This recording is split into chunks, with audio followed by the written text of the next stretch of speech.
বিএনপির লোকজন যে পরিমাণ কষ্ট করছে সেটা বলা বাহুল্য। তো শেষ বিজয়টা ছাত্রদের মাধ্যমে হয়েছে যদিও, কিন্তু এই নির্বাচনের এই যে রোডম্যাপ, এই যে আমাদের আন্দোলনের রোডম্যাপ, এগুলা কিন্তু আমরা বিএনপি থেকে প্রতিবারই করে আসছি।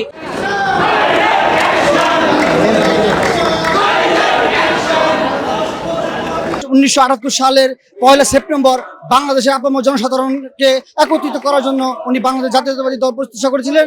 এই দলটি হাঁটাহাঁটি পাপা করে বিভিন্ন চড়াই উত্তরে পেরিয়ে আজকে 46তম জন্মদিন পালন করতেছে।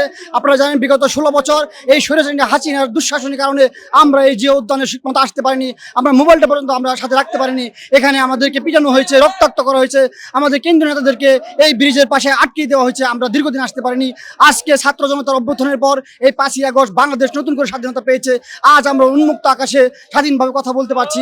আমরা সেই অভিব্যক্তি ব্যক্ত করার জন্য, আমাদের মহান নেতাকে শ্রদ্ধা জানানোর জন্য আজকে এই মহান সমাধিসূচে আপনারা দেখতে পাচ্ছেন হাজার হাজার লক্ষ লক্ষ লোক আজকে শ্রদ্ধা জানানোর জন্য এই জিয়া উদ্যানের আমাদের এই প্রিয় নেতার সমাধিতে আসতেছে।